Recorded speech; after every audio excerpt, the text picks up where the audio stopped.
Saya ingin berkongsi tentang kemahiran-kemahiran lain ataupun tips-tips lain yang mungkin dapat memberikan sedikit manfaat dan kebaikan kepada sesiapa sahaja yang menonton video ini.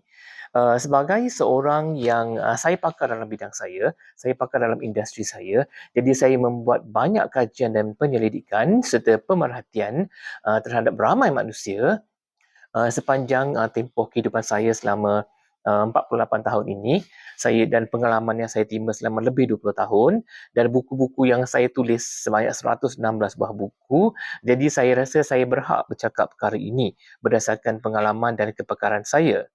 Pernahkah anda berjumpa dengan seseorang yang hanya apabila berbual-bual dengan anda, dia hanya mahu menceritakan tentang diri dia saja. Dia hanya mahu berkongsi tentang kehidupan dia saja. Dia cuma hanya suka bercerita tentang pengalaman diri dia saja, tanpa mengambil kira hati dan perasaan orang yang sedang diajak berbual. Maksudnya orang ini tak kira yang pernah saya jumpa, memang sangat ramai saya jumpa, bukan jauh pun daripada saya, dekat dengan saya, orang-orang ini, golongan ini, dan sesiapa saja yang pernah saya berjumpa, berurusan sepanjang karier saya sebagai seorang guru, pendidik, sebagai seorang pengasas kepada syarikat saya sendiri.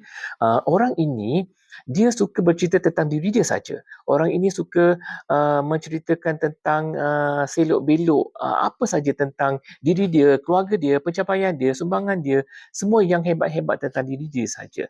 Tanpa dalam masa yang sama dia ingin mewujudkan, dia memang orang seperti ini memang tidak pandai mewujudkan satu hubungan perbualan yang harmoni. Dia memang memang tak ada kemahiran langsung untuk mewujudkan suatu hubungan perbualan, satu hubungan komunikasi, satu hubungan interaksi yang harmoni. Maksud harmoni kat sini, dia adalah seorang yang mementingkan diri sendiri. Orang ini adalah seorang yang sangat mempunyai ego yang sangat tinggi. Tanpa dia mengambil kira orang yang diajak bual tu pun ada kisah kehebatan dia.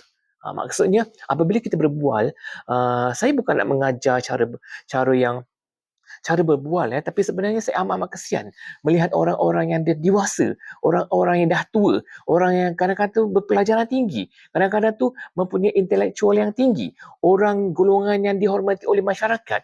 Tapi kenapa dalam diri dia masih ada sifat-sifat, sikap-sikap yang saya rasa amat menyedihkan, amat buruk kerana tidak mampu mewujudkan hubungan kasih sayang, perbualan yang muhibah, yang penyayang sebagai seorang sesiapa saja diri dia yang dia uh, tampilkan dalam kehidupan dia.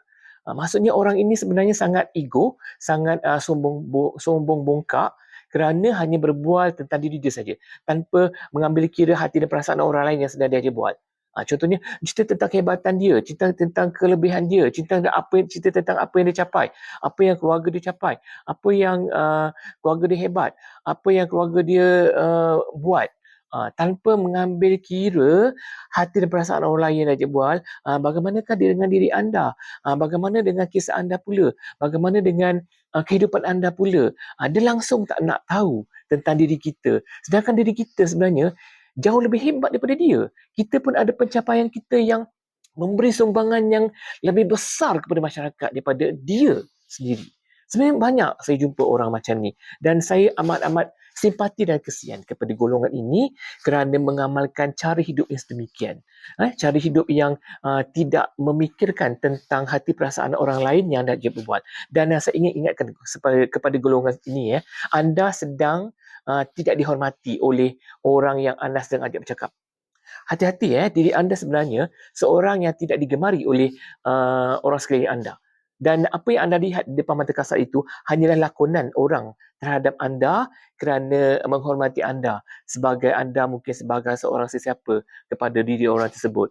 Orang seperti ini sebenarnya tidak digemari oleh sesiapa saja untuk diajak berbual, untuk diajak berkongsi, bukan berkongsi pendapat. Kalau berkongsi pendapat mungkin dia saja nak beri pendapat tanpa menghargai pendapat orang lain, tanpa memikirkan hati dan perasaan orang lain pun ada kisah-kisah menarik, ada pengalaman-pengalaman menarik, ada pengetahuan-pengetahuan yang menarik yang mungkin dia juga boleh pelajari serba sedikit daripada situ.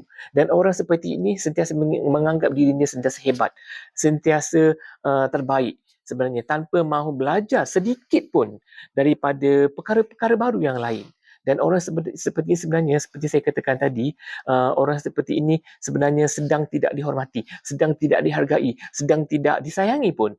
Dan hanya kita macam buat-buat saja kita baik dengan dia, buat-buat saja kita layan dia, tapi sebenarnya mereka tak tahu pun yang kita tak selesa dengan dia. Dan orang seperti ini sebenarnya perlulah ada kesedaran dalam diri. Bagaimana perbualan, percakapan, pertuturan, komunikasi, interaksi dia tu boleh menyebabkan orang suka kepada dia, boleh menyebabkan orang sayang kepada dia, boleh menyebabkan dia sentiasa menjadi idola, sentiasa mahu didampingi, sentiasa dihormati dari dulu, kini dan selamanya. Dan bukannya menjadi seorang yang secara diam, belakang-belakang, tidak disukai, tidak digemari, tidak disayangi, tidak disanjungi. Suka ke kita hidup sebagai seorang yang begitu? Sampai bila nak hidup begitu? Dan apa sumbangan dia? Apa sumbangan anda jika anda meneruskan kehidupan prinsip hidup anda sedemikian? Orang seperti ini sepatutnya memang wujud, dan kita tak boleh nak salahkan sesiapa pun, sebab terpulang kepada diri sendiri. Tepuk dada tanya sendiri untuk jadi diri anda yang bagaimana, supaya diri anda tu dihormati oleh satu kelompok yang kecil, ataupun diri anda dihargai oleh satu kumpulan yang besar, ataupun sumbangan anda hanyalah sumbangan yang sangat kecil yang anda rasa dah sangat terbaik, sangat besar berbanding dengan sumbangan orang lain yang anda tak nampak pun, tak nampak pun, tak nak melihat dengan mata anda pun, ataupun anda melihat dengan sebelah mata saja pun pencapaian dia, kehebatan dia, sumbangan besar yang telah terbukti, proven success yang dia dah buat. Orang lain yang lebih menghargai dia, yang lebih menganggap dia sebagai idola, tapi dia tak nampak benda tu, dia tak perasan, dia memang depan mata pun dia tak nampak, sebab dia hanya memikirkan tentang diri dia saja yang terlalu hebat, terlalu cukup bagus. Jadi inilah yang saya ingin kongsikan, yang mungkin kepada sesiapa sahaja golongan ini sebenarnya, baikilah diri anda, baikilah prinsip hidup anda, baikilah kemahiran-kemahiran yang mungkin anda masih kurang, dan belajarlah berfikiran terbuka, berhati terbuka untuk menerima pelbagai kemahiran yang boleh kita wujudkan dalam perbualan, percakapan, interaksi, komunikasi yang boleh mewujudkan kasih sayang antara satu sama lain. Sekian itu sahaja perkongsian daripada saya. Semoga dapat memberikan sedikit manfaat kepada anda dan kepada kita semua. Sekian daripada saya, Syahrir Osman, pengasas Syahrir Education. Assalamualaikum warahmatullahi wabarakatuh.